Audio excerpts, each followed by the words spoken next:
ન્યૂઝ9 ગુજરાતી સાથે હું પાયલ બામણિયા તો જોઈએ આજના સમાચારમાં। ભાવનગરમાં ભવ્ય તિરંગા યાત્રા, દેશભક્તિ અને સ્વચ્છતાનો અનોખો સંદેશ।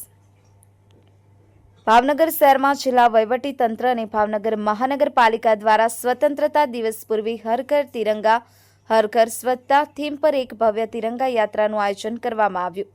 આ યાત્રાનો હેતુ શહેરમાં દેશભક્તિનો જુસ્સો વધારવા સાથે સ્વચ્છતા પ્રત્યે જનજાગૃતિ લાવવાનો હતો। યાત્રાની શરૂઆત અને માર્ગયાત્રાની શરૂઆત એવી સ્કૂલ ગ્રાઉન્ડ પરથી કરવામાં આવી, જ્યાં પ્રારંભ પહેલા સાંસ્કૃતિક કાર્યક્રમો યોજાયા। શાળાના વિદ્યાર્થીઓએ દેશભક્તિ ગીતો અને નૃત્યો રજૂ કરી વાતાવરણમાં ઉત્સાહ છવાઈ ગયો। યાત્રા દરમિયાન માર્ગમાં લોકો તિરંગા હાથમાં લઈ અને દેશપ્રેમના નારા લગાવતા આગળ વધ્યા।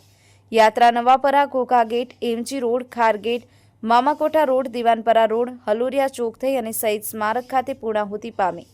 આગેવાનો અને નાગરિકોની હાજરી આ કાર્યક્રમમાં મેયર ભરતભાઈ બારડ, શહેર ભાજપ પ્રમુખ કુમાર શાહ, જિલ્લા collector doctor Manish Bansal, municipal commissioner N K. Meena સહિત અનેક અગ્રણી નેતાઓ અને અધિકારીઓ હાજર રહ્યા।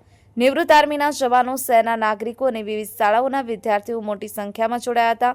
દેશપ્રેમ અને સ્વચ્છતાનો સંગમ હર ઘર તિરંગા અભિયાનને પ્રોત્સાહન આપતા આ કાર્યક્રમમાં સ્વચ્છતા અંગે પણ જાગૃતિ ફેલાવવામાં આવી।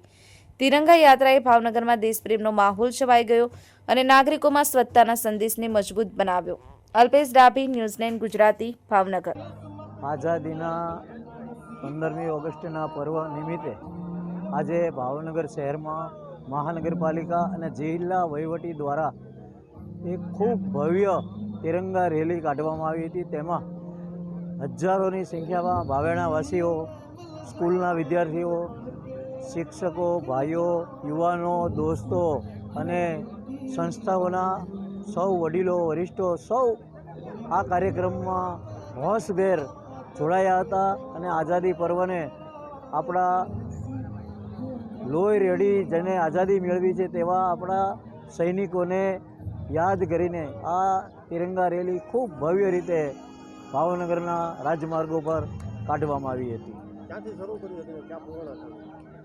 ભાવનગરના કહેવાતા એવી સ્કૂલનું મેદાન કહેવાય છે, પણ મેદાન આલ્ફ્રેડ હાઈસ્કૂલનું છે।